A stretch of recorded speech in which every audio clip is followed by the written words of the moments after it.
We're going to say happy birthday to somebody, but we can't sing happy birthday. But anyway, this Hangout on Air is now live. Welcome to Chattering with Nicholas Vince, and I'm chattering with Eileen Dietz. Hello. Really hello. Hello, Eileen. Am I big enough? Or just a big head? Right, it's just my big head as well. Thank you so much for joining me, Eileen. It's my pleasure. Cool. And before we carry on just much further, I just want to remind people that next week Jessica Cameron is coming on the program. That's on May the 3rd, and she's going to be followed by Mark Logan and a gentleman called Sean Evans in the following week. I know Jessica. Tell her I said hi. Oh, I will do. I will do. Have you made a film with her? I know Sean Evans. Oh, I just known Jessica from the indie horror market in LA. Right. I've never worked with her, but we just know each other because the horror market in LA is very, very small. Right. Most of us know each other.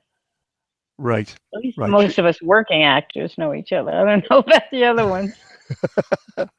And you know Sean Evans as well. No, you see the other ones at shows. So we all meet up one way or another. Right. Yeah, and I think that's kind of the nice thing in kind of Los Angeles. It's a huge place, but kind of small as well as far as community is concerned. Yeah, working actors. It's kind of like, there's the actors that never work, I guess, that are just aspiring to be actors. And then there are people that work, and then there are people that got old and don't work anymore. I suppose that's the same in most professions, isn't it? Oh, the sun's decided to come in. And you don't even get a gold watch. Nobody ever calls you anymore, I guess. Oh, yeah, no. Yeah, but I think the great thing is on the other side, if you are lucky enough to get work, people just do keep on working. I was looking at there's that old joke about a casting thing, and they say, Eileen Dietz, who's Eileen Dietz? And then the next one is, get me Eileen Dietz, we need her. And then it's, get me an Eileen Dietz type. And then it's, who the hell is Eileen Dietz? So that's the cycle. I'm completely convinced, though, that you can redo the cycle. Because that's... Okay, well, I'm into get me Eileen Dietz. You're into get me Eileen Dietz. This is... That works for me. Yeah. Cool. All right. So I wanted to ask you, to begin with, how you got into acting, what inspired your love of acting in the first place? Well, how I got into it was just sheer determination. I don't know what inspired me. I know I was 7 years old when I decided I wanted to be an actress. I was coming out of an era of Jane Mansfield and Marilyn Monroe and all these very beautiful, busty, sexual beings. And I was very skinny, very androgynous, very flat-chested. And I had this idea that I wanted to be an actress. And my parents were really non-supportive. I suppose when I look back on it now, it was that old, but we don't want you to get hurt stuff. Mm-hmm. So they weren't supportive. So they did let me go to acting school, however, when I was 12. And I lived in Queens, which is outside of New York. I was born in New York City, but by then I lived in Queens or Long Island. And I just remember on Saturdays, I'd wake up, it's like that old story, I think, but I'd walk 3/4 of a mile to the bus. And then I'd take the bus to a town called Flushing. And then from Flushing, I'd take the subway. And I knew exactly where to get off because I was so young. I got off, walked 1 block this way, 1 block that way, and found myself at the neighborhood playhouse. And I transformed myself from this little kid that, I didn't even tell them my dreams because they would just laugh at me. And it was like, are you kidding? You're not pretty enough. You're not sexy. And, people love to surround you with negatives then and now. So that's why sometimes it's better not to talk about your dream because there's just naysayers out there. And I don't know why. At any rate, so my parents did everything to dissuade me. I took pictures with a little Kodak camera and sent them off to summer stock theaters because I didn't know any different. And that's how it really started. I went to college for about 5 minutes, as I like to say. And then I went to New York And I was just so bound and determined that there was just nothing else in my life that I just wanted. And I think if you want to be an actor, there's a lot of that still in it. My friend Malcolm McDowell, who I'm sure all you know, he's always said the same thing. If you don't have that passion, you don't have that, this is more important than credit cards, new clothes, a beautiful apartment, a new car, not New York City, all that stuff. If you're not willing to just be direct, to be an actor and take all your energy and your passion, then you should find something else to do. And Unless you know somebody, unless your uncle is running a studio. So how old were you when you went to college then?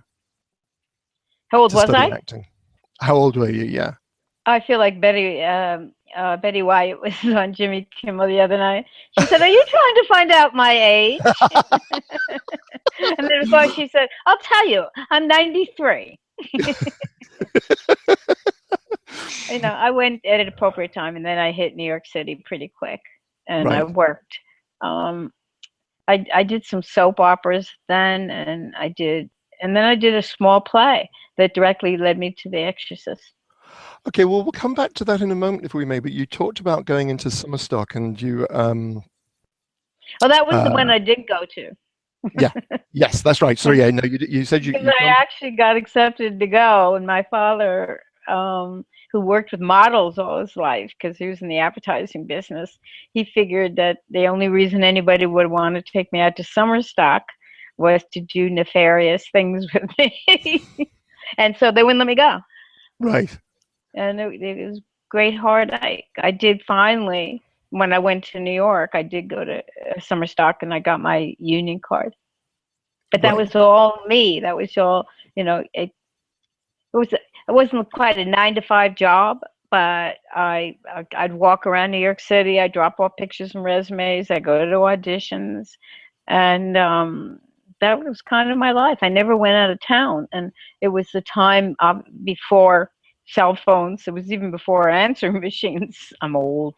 So I had to stay home because that call might come and you had to be there for that call. And that's exactly what happened when I did Steambath with Tony Perkins, which is kind of a world famous play now. I was home and the phone rang and they said, if you can come down, someone just walked out on our show.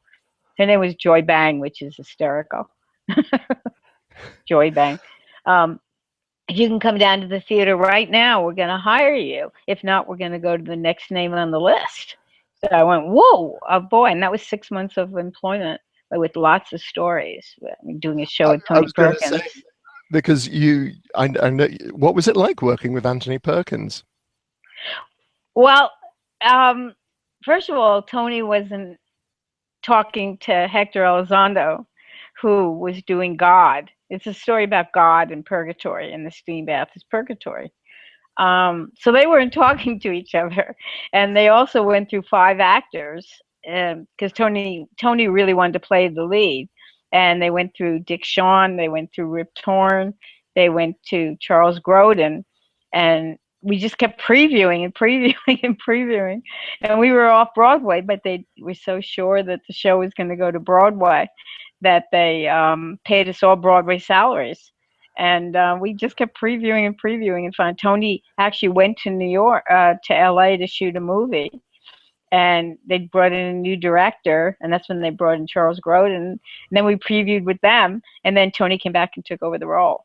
And so I was understudying the lead, female, and I had a small part in the second act. I didn't have that much to do with Tony by then because the show was all together. Mm-hmm. And you just had to learn your lines and take a deep breath and go, just do it. I mean, I'll tell you, the innocence of youth, I'm not sure I could do it now. But you did get to go on. I know from reading your book. I did, and there was a nude scene in it. And was this a scene in a shower? Yeah, in the early 70s, there was a lot of off-Broadway that people were doing nude scenes. It was, you know, whether it was Hair, at the end of Hair, when everybody gets nude. For some reason, it was the thing to do. So I was I was understudying lead. I never thought I'd really go on. You know, you're just an understudy, and they never even guaranteed you performances. So I was very androgynous, like I said at the time, and I was very skinny. And there was a shower scene that you had to come out, take a shower, and then end up in purgatory. And I wore a towel. The other girl didn't even wear a towel. She just sat there topless. So, but I was so worried, and my roommate was in the audience, and she said the people in front of her said, "You know, I thought I was going to be really embarrassed seeing a woman nude on stage, but I didn't even know she was nude."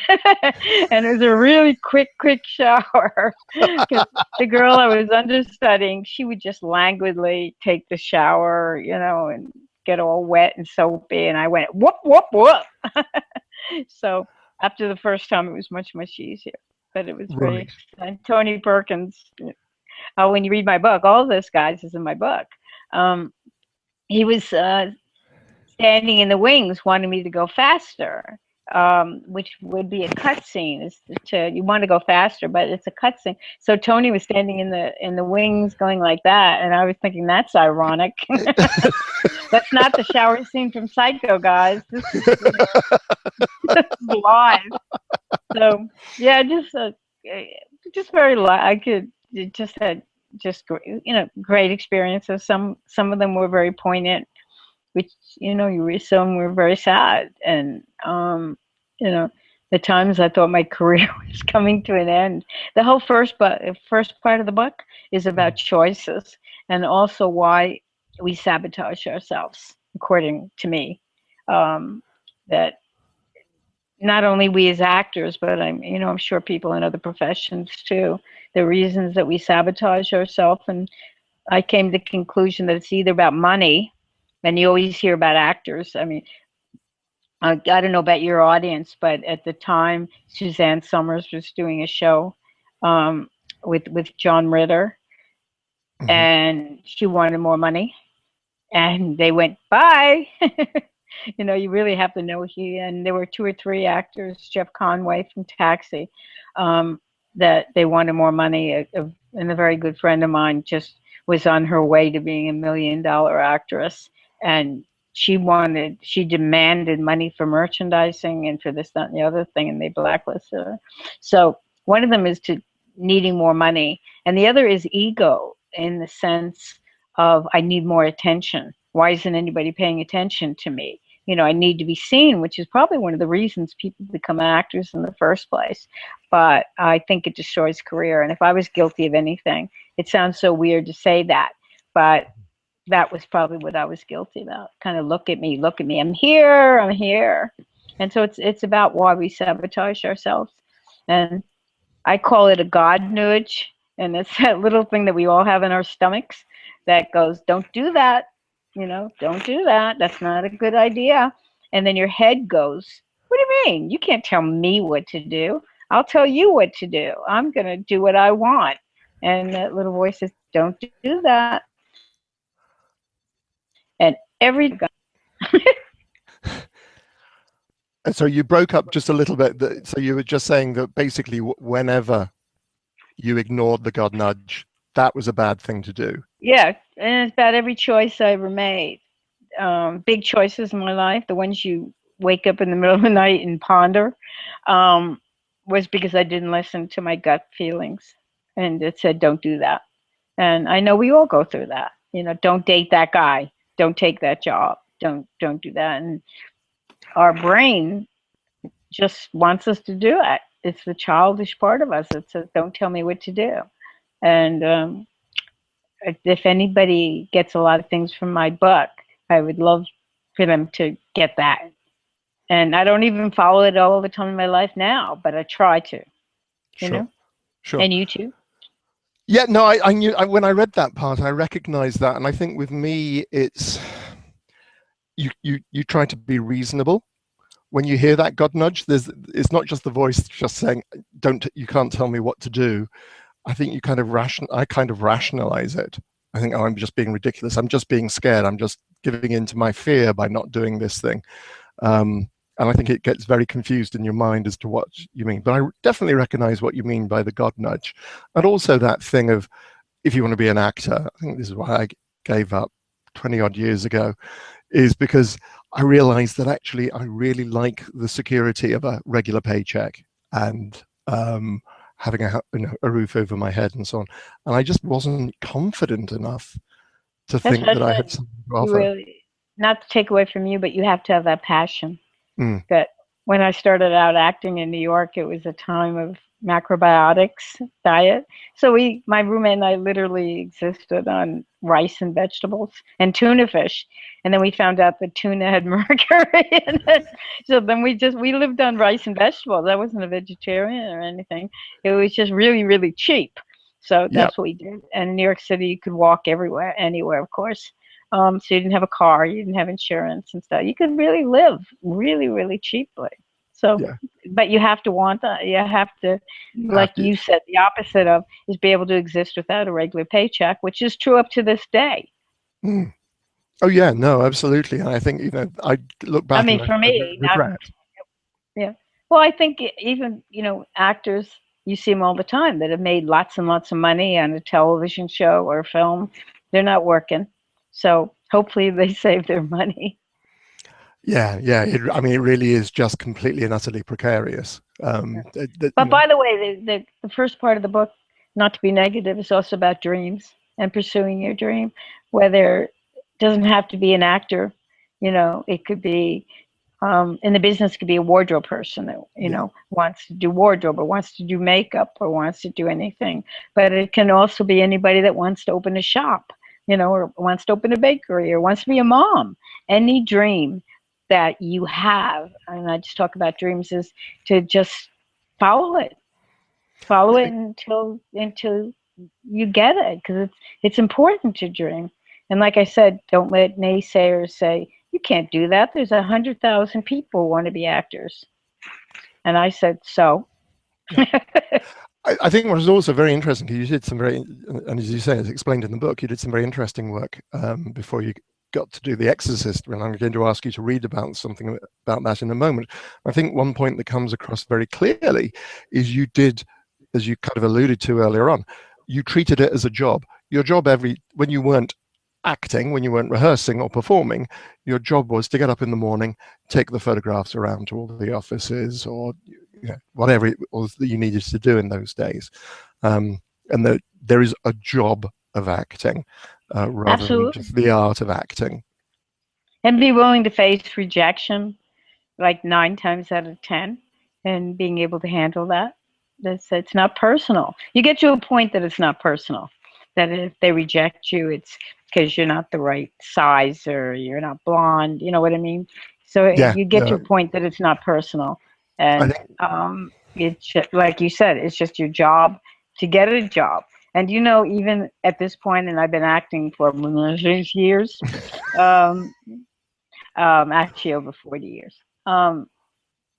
I'm still amazed when I get a job. The happiest moment of your life is when someone calls you and says, we want you. And I go, really? And so it's that thrill that when they call and say that you got the job. And it can never be better than that moment in time. There is something, we all want to be wanted, I think, as human beings as well. And as actors particularly, just that validation that somebody says to you, we think you're talented enough to do this job, is a tremendous validation of what it is. But I understand what you're saying about the rejection thing. My friend Anne Bobby, who worked on Nightbreed, her line always was, darling, they're always just casting to fit the tiger costume. I've said it was what?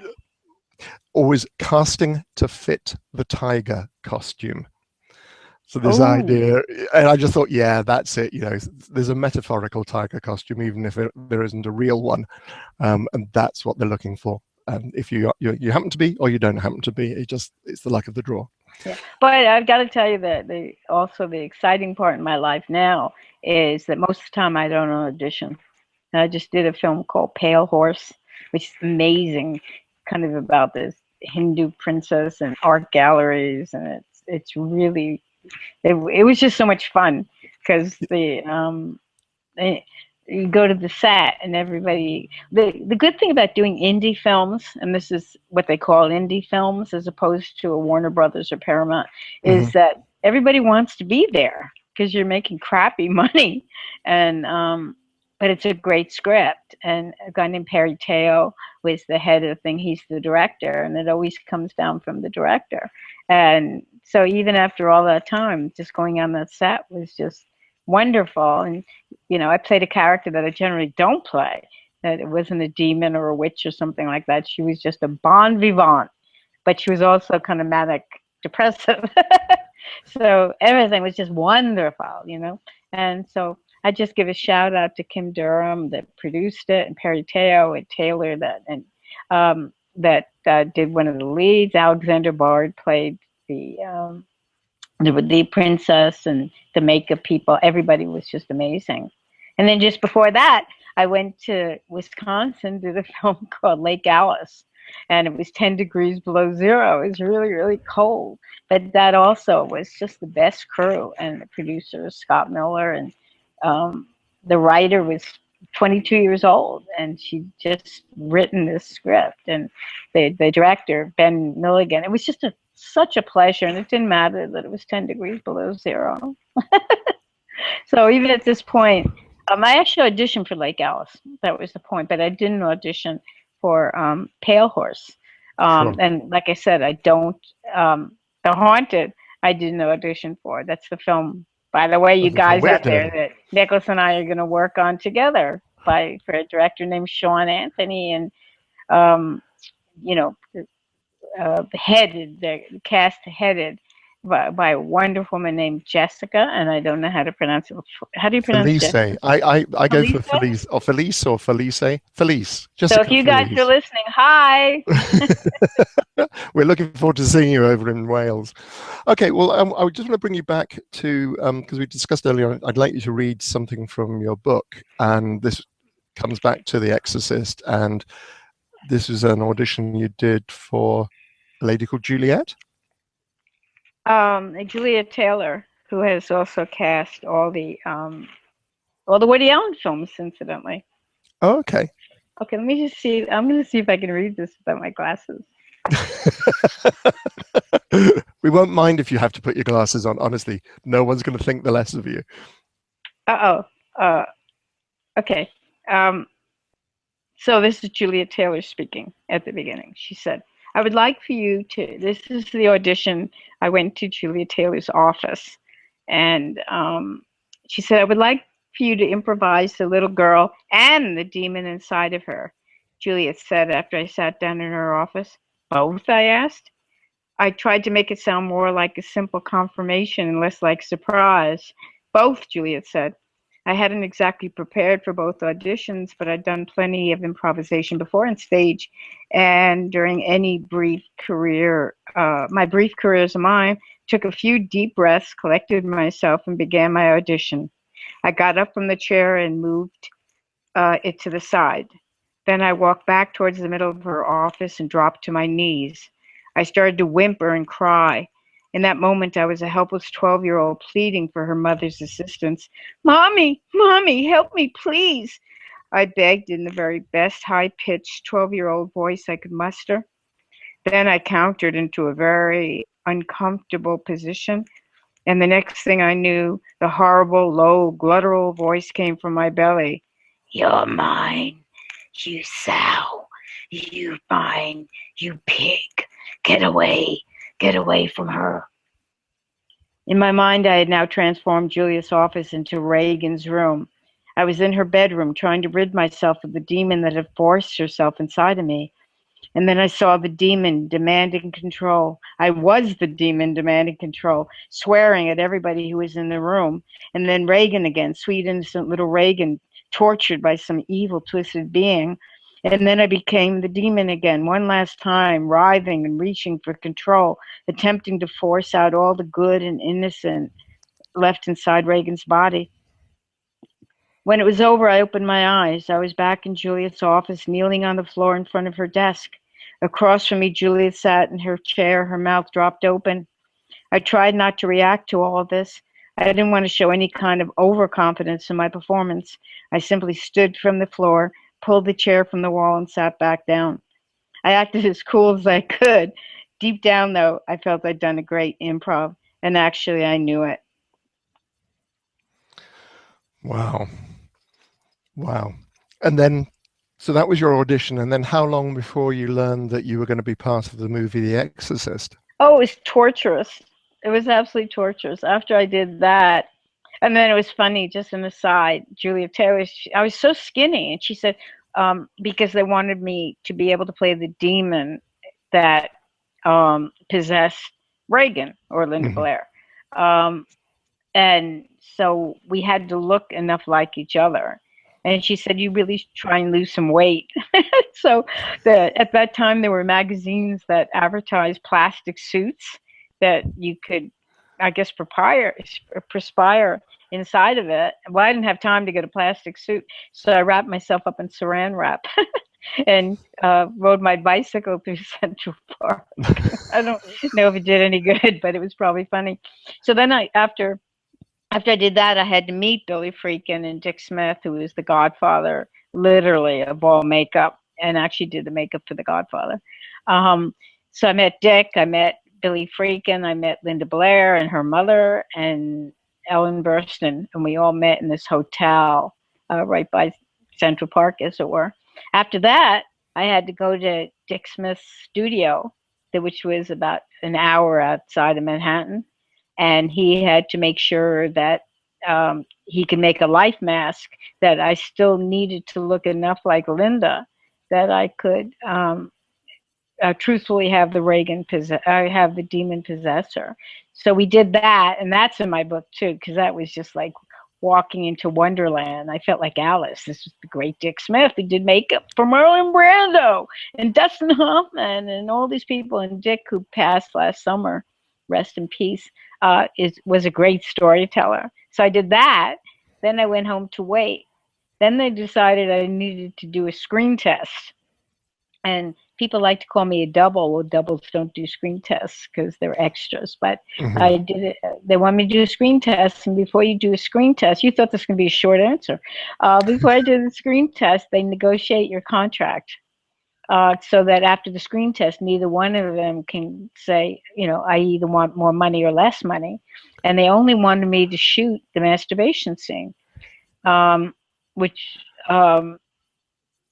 I guess that came later because they negotiated the contract. It was a really, really nice contract, and did the screen test, which is also in my book, which is just actually very funny because the crucifix I used playing both parts again was about like a foot long, and the prop people had a great time with that. And then we tested a lot of the makeup stuff, like the vomiting scene.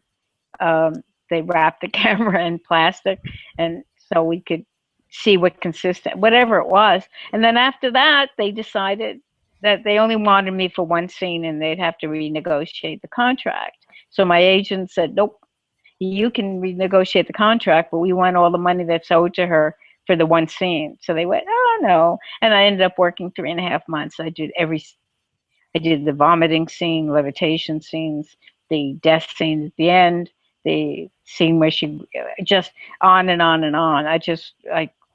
I guess they liked what I did. The very famous slapping scene, when she slaps Ellen, and Ellen, who played the mom, Sure, said that she really hurt her back. I did all that. So they said, okay, we'll do that. And so finally I was cast, and I was waiting to go on, and then they decided I had to go to Washington, D.C.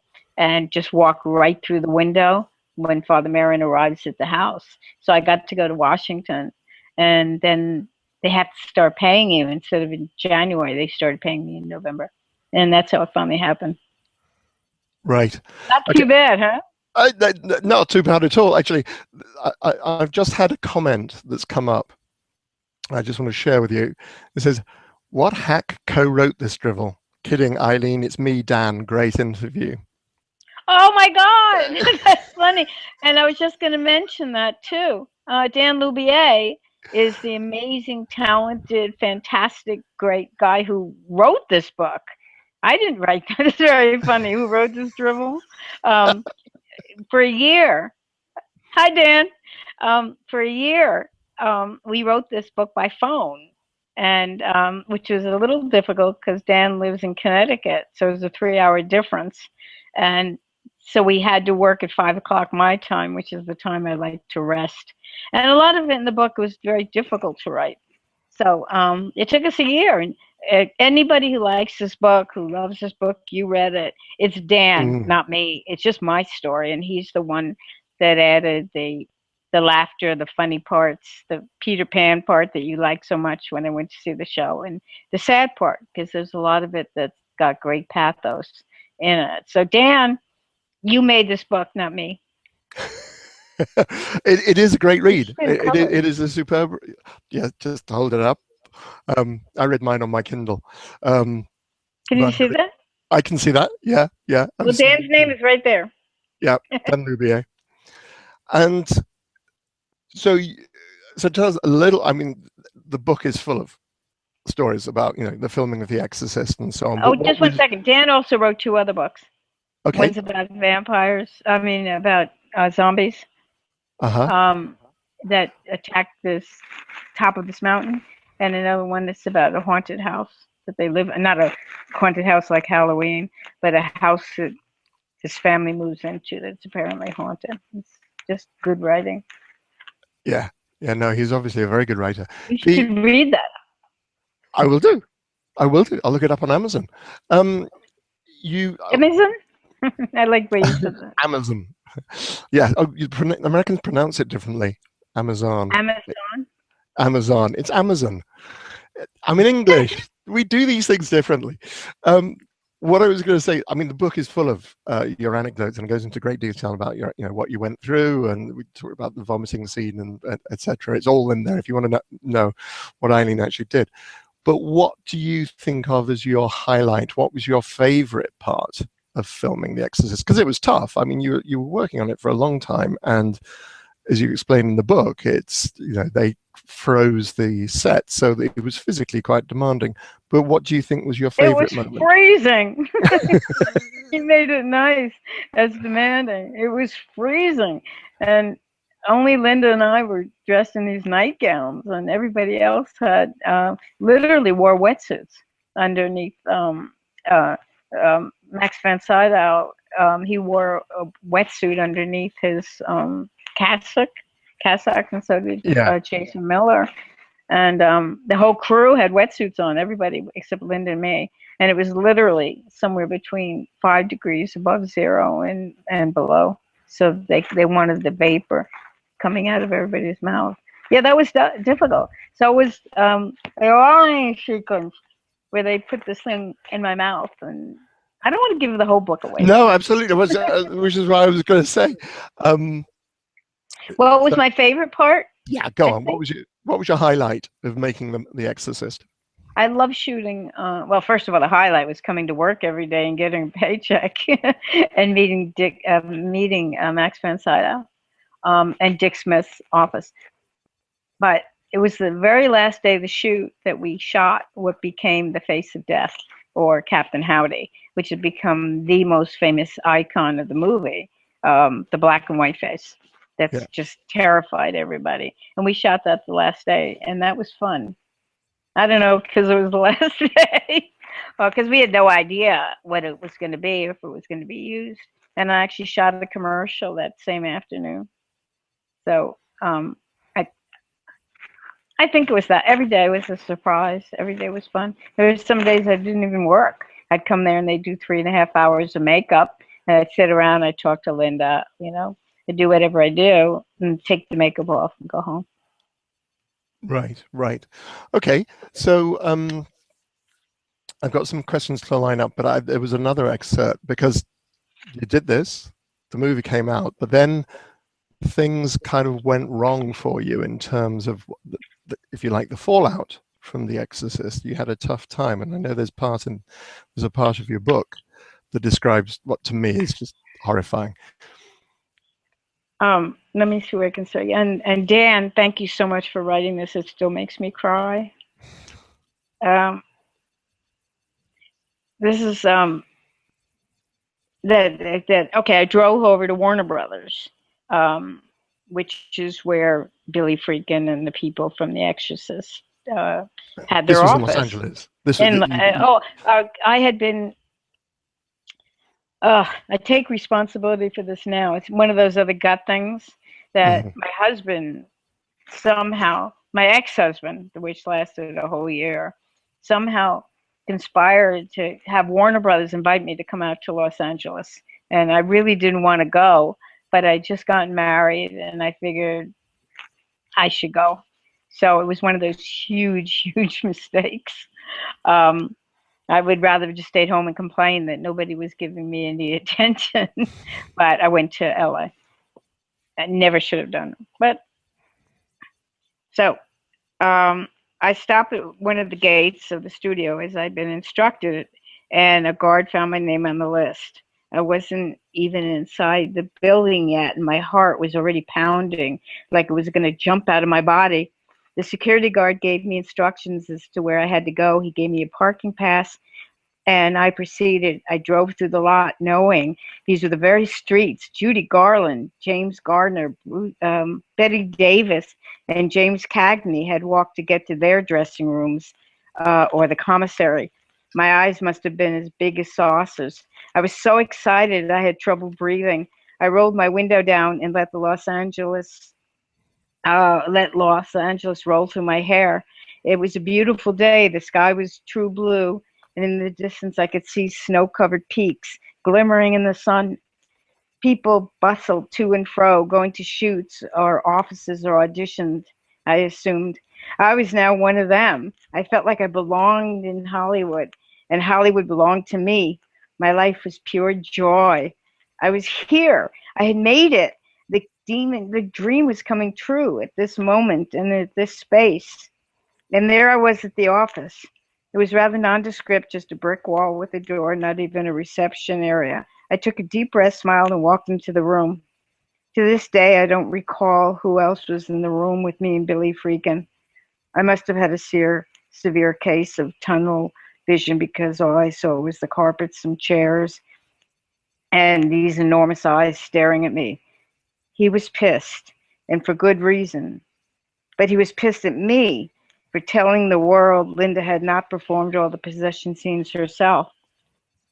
The reason he wanted the movie-going world to believe the reason was he wanted the movie-going world to believe a little 12-year-old girl went through the torture herself is because he thought it would make the movie much scarier.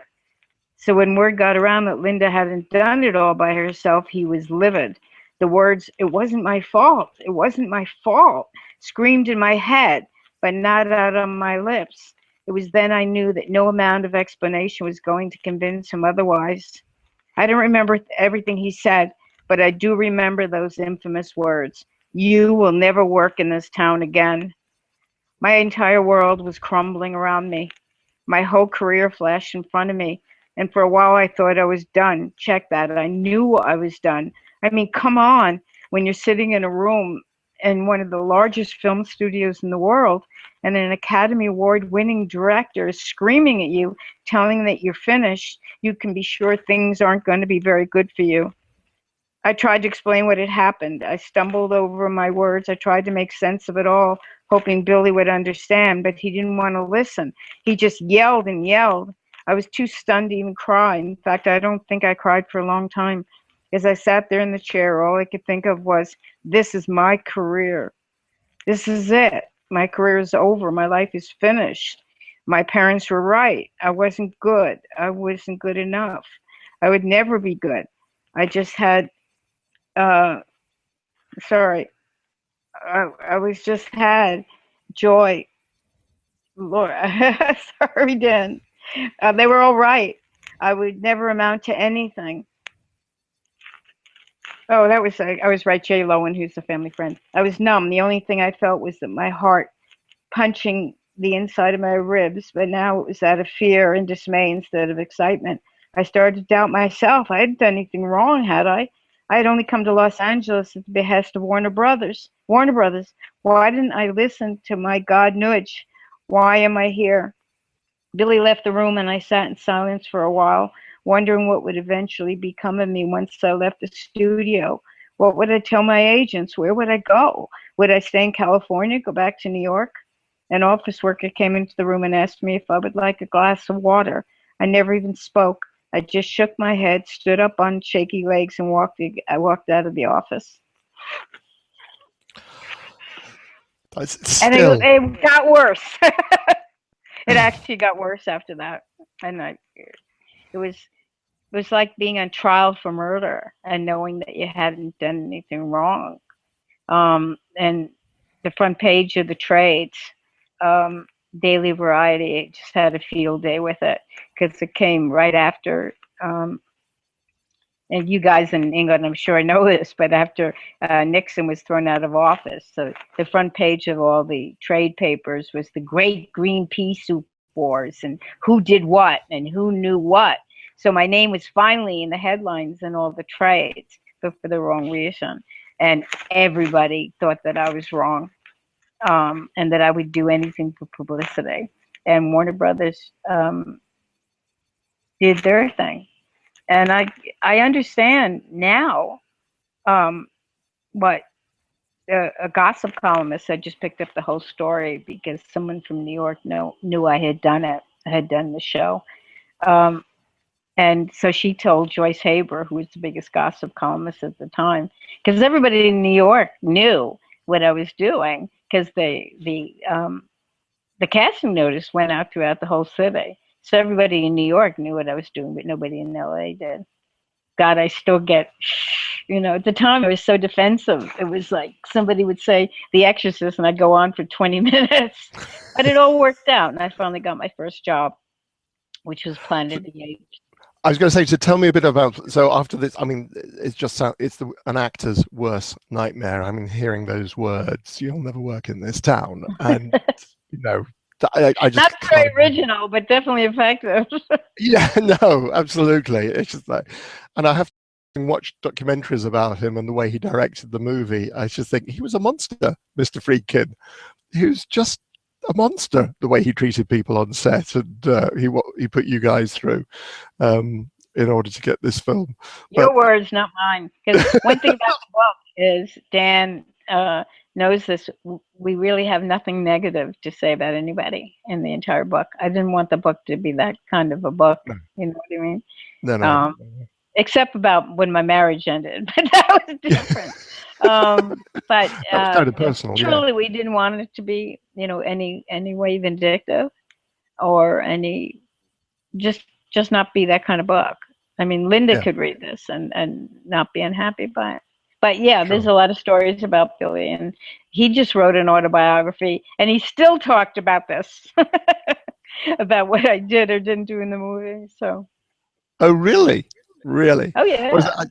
It's still my contention that there were actually 6 people who played that part, if you wanted to count them, including the stand-in and the lighting person and the stunt.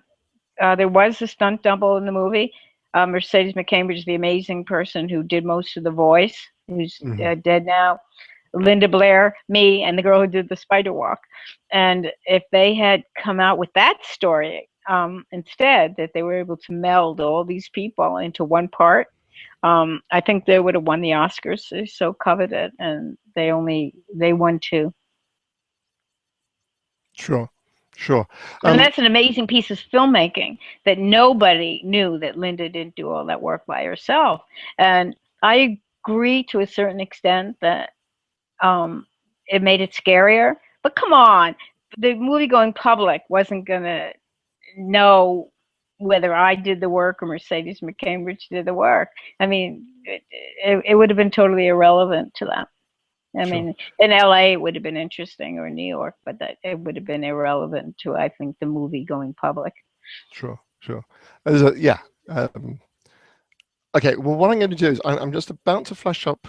I think I need to put a question on the screen. Bear with me for 2 seconds whilst I do something technical. This is a question from Kim Lehman. She says, I think The Exorcist was ahead of its time with a sensitive subject people don't want to deal with or talk about. Do you think that if it was just released now, it would still have the same reaction? I do. I think that the thing that made it so scary to people, and it was also part of Dick Smith's amazing ideas and makeup things, that what made it so scary is that people identified so much with Regan, with the little girl, little kids, or kids that thought they were going to transform into this demon and be possessed. And parents were terrified that they were going to walk into their kid's bedroom and see this demon figure that, because of Dick and Billy Freakin, I'm sure, made her look enough like a little girl that you could identify with it, and not like this demonic thing, which we had done in the makeup tests, which were bushy eyebrows and teeth and stuff like that. So I think because it was so identifiable, that yes, it would definitely have the same effect today. However, I think they wouldn't have used me because I think there's a whole bunch of very, very young actresses today. And because I was originally hired for the masturbation scene, I think they would have gotten away with it today. Right. I don't think that. I mean, what does the caller think? What do you think? Kim, well, that's fine. I've just invited everybody who I knew was actually watching. So I have sent out some invitations. Kim, if you want to respond by typing in a question, or typing in a comment, hopefully that should come up, and that should I should be able to read that out. I have posted invitations to everybody who I knew was going to be watching, so if you are there and you do want to come and chat with Eileen live, you are welcome. But otherwise, I'm going to just concentrate on something else that has just been posted as well, and that's by Dan. You're very sweet, Eileen. The pleasure was all mine. Yours is a truly amazing story, and I was the lucky one who had the good fortune to write it. Oh, Dan and I have a mutual attraction society. This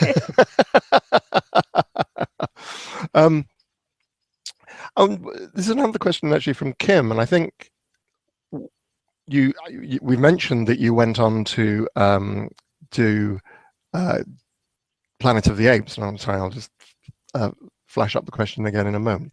You went on to do Planet of the Apes. You also went on to do another big soap that I've never actually seen over here, but I do understand is huge in America, called General Hospital. How did that come about? Well, interestingly, it was the same casting director that cast Planet of the Apes, and the TV show, not the movie. Mm-hmm. And Marvin, may he rest in peace, that he didn't care about all the stuff that was going on and swirling around about me. And I found myself going on the 20th Century lot, because I didn't know you weren't allowed to walk on the lot. So I walked on the lot, and I just auditioned for him. And, you know, I told him I had had a part, and I had done a lot of makeup, and I was used to wearing makeup, which is also why I've gotten cast in a whole bunch of stuff since then, because 3.5 hours in a makeup chair takes a certain kind of individual. At any rate, your question was, so Marvin Page also cast General Hospital. Right. And so when this part came up of this kid in the mental hospital, you notice a pattern here. He immediately called me to do it. And at that time, General Hospital was the most important and the most popular soap opera ever. Daytime, they call them daytime series now. We had 3-4 million people watching that show every day, and people would they plan their lunches around when General Hospital was on, and it was just the talk of the nation. It was like being on a nighttime show at that time. Then all my dreams came true, and it was a great part. You guys can look it up on YouTube if you want to see some scenes from General Hospital. Okay. Was there a question there? I was just kind of telling, you know, because we've gone through what you went through. Now, there is a gentleman, I'm just going to wait for him. Dan and I do have a mutual. We got to be very, very close, obviously, because he knew my deep, dark circle secrets. So thanks, right. Dan. There is a gentleman who's trying to join us at the moment, but I think his phone is not quite registering properly. He can probably see us. I can't hear. I'm just going to say, Don, can you hear us? Are we doing the Curse of the Exorcist here or something? That is one. Actually, no, that is something I wanted to ask you about. The Curse of the Exorcist. Do you believe that? Do you think it was really a cursed production? You know, that's the you know, because I'm so blessed to do horror conventions all over this country, and I've done memorabilia in London 3 times and Germany and da da da. So I'm totally blessed. That's the most popular question that's asked me.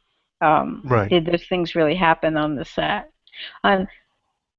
It's really hard to answer because, I mean, the movie took 14 months to shoot, from pre-production to post-production, which is a really, really long time. Most films take about 3 months. And a lot of things happen in that amount of time in our lives. People die and stuff like that. So I don't know. I really don't know. But I know they bless the set every morning. They brought a priest in to literally bless the set. I think it was a case of just in case. Like, I'd go to the set and say, hey. And at that time, I was actually agnostic. I guess I still am. But I knew there was something out there. But I'd still go there and I'd go, dear God, this is a movie. I am acting. I am playing the part of a demon. This is not real. Do not strike me down. So, yes, the only thing I can say is yes or no. Yes and no. Okay. My sister had a miscarriage, but the baby was half formed. Oh, that's tough.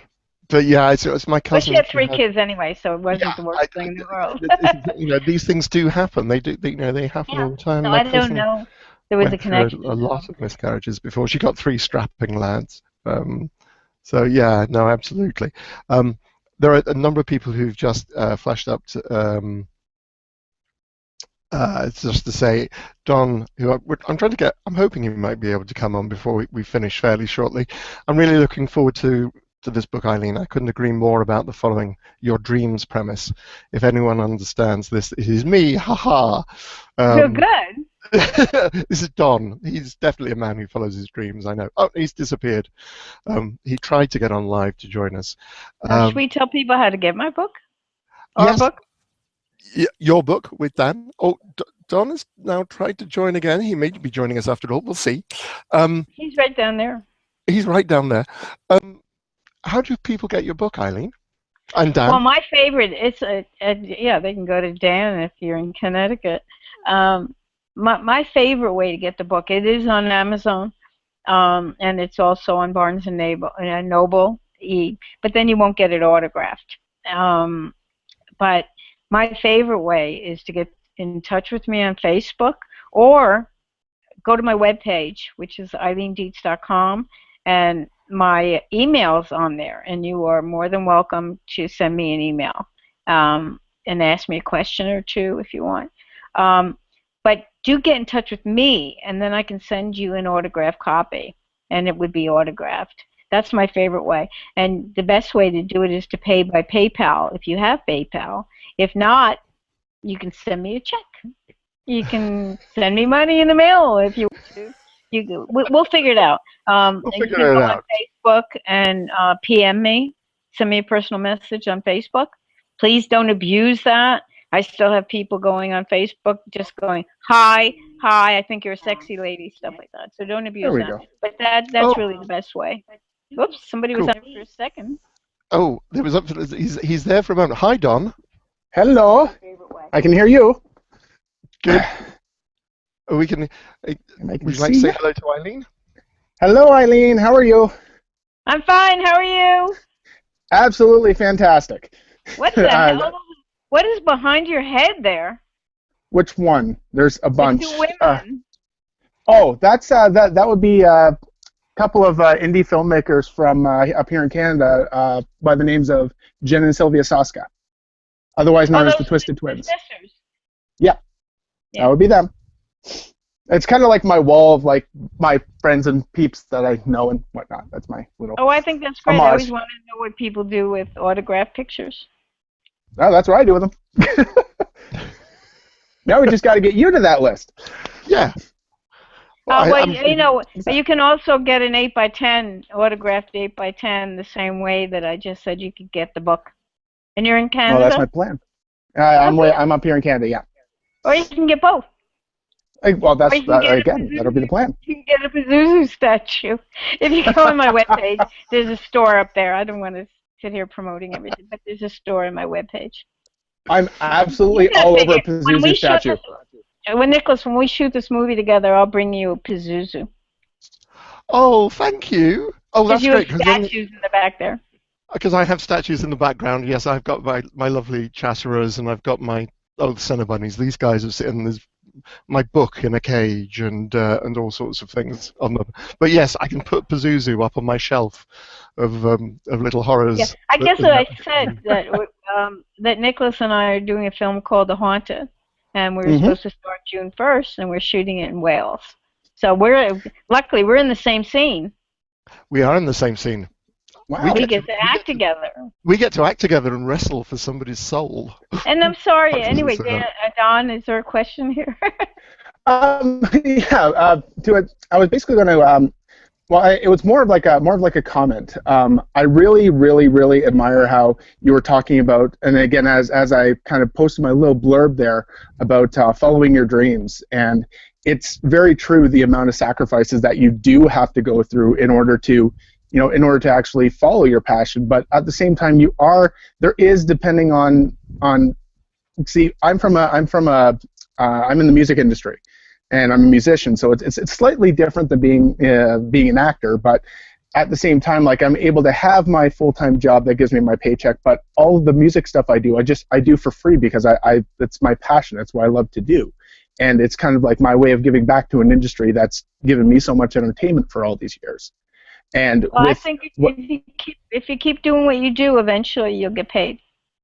Well, exactly. And that one of the things that I find, and that the comment I kind of had for you is you went through all this BS with what you went through with The Exorcist and whatnot. And personally speaking, I think that your name has always should have been up there with Linda Blair's, because I've always thought you've gotten a bum rap with all of that.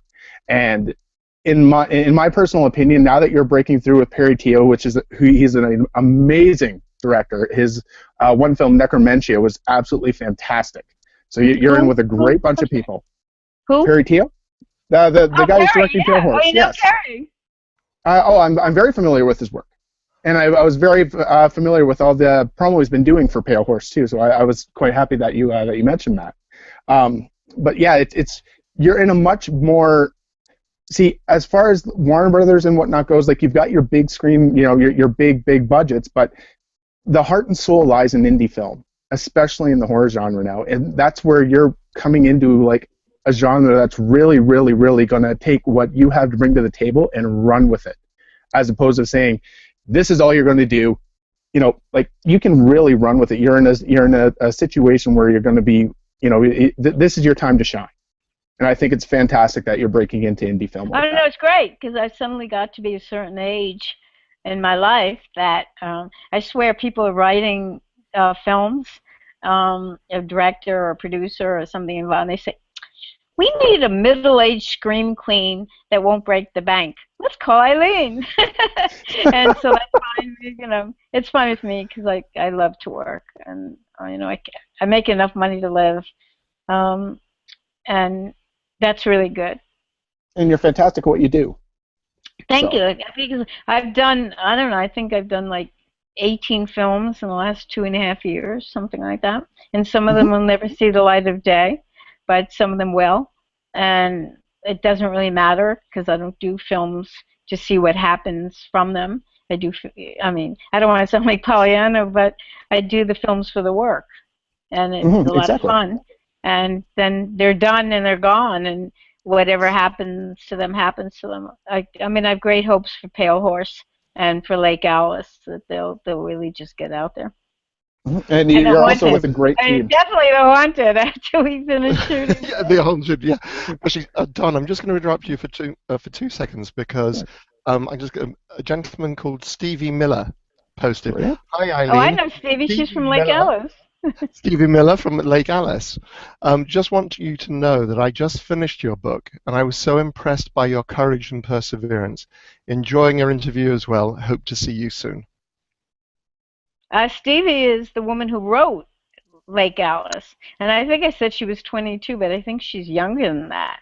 I mean, how wonderful that the first screenplay you wrote got made into a movie. And she's over at UNLV, which is the University of Las Vegas. And I keep telling her she's getting her master's in psychiatry. And I can say, you're not going to last there. You put your foot in the water and shot a film. How can you go back? And her mother goes, Eileen. So, hi, Stevie. Brilliant. Okay, guys, this is bringing us to the end of our time. I just wanted to, there are a couple of things I'd like to finish with. Just to say that Kelly Rawn said, sweet, just added you. Thank you, Eileen. Cannot wait to get my hands on the book. This is adding you on Facebook, I presume. She also, Kim Lehman also wanted to ask, how does it feel to play Captain Howdy and it being such an iconic character? Now it has become such an iconic character. How does it feel all these years later to have done this? Grateful.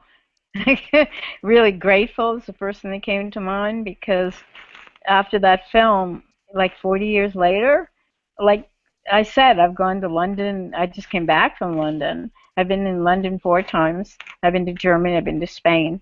I've been all over the United States doing shows, and it's basically because of that face and stuff like that. So, and that was a last-minute idea, by the way. That's why we shot it the last day of the shoot. And Dick Smith just decided, let's see what this looks like, and it's become the icon. So I don't know how it feels, because being an icon is in the eye of the beholder, really. But it sure feels good. Good. Good. Well, thank you very much. I enjoy the fact that I scared the bejesus out of it. When people come up to me at shows, they go, "Oh my God, you know how you changed my life," and stuff like that. And I'm really sorry if people suffered a whole lot, but it's just really fun. My whole life is fun. Like I said, I feel totally blessed. Well, thank you. And to have Dan around so that we can talk about this book. Hi. Yes, and thank you, Dan. And this is a gentleman called Steve Zarebski, who is a regular viewer, and I know who's a big fan of yours, Eileen, who just wanted to say thank you for the show this evening. I want to thank Eileen. Eileen, you and I are going to be doing The Haunted, hopefully in about a month's time. Just over a month's time. We should be doing The Haunted together. What else are you working on at the moment? Well, everything's falling in the right way. I'm supposed to come home and do a film in New York called Abnormal Attraction, which is this kind of race, understanding racism between monsters but the whole racial thing is between monsters and human beings, and they all hate each other. So all kinds of people like Yetta and Bigfoot and Jason, probably, all kinds of monsters are in the movie. And Abnormal Attraction is this therapy group to get people to get along with monsters. So it's kind of a horror comedy, and it's being produced and done by this group called Fuzz on the Lens. And they're a great bunch of guys, and they turned out to be my brothers. And it's going to be a really good film. Malcolm McDowell already recorded his part, because his monster, I forget who the monster is, his monster is going to be animated through the film. So they already had Malcolm McDowell come in and do his voiceover stuff, his narration, as it were.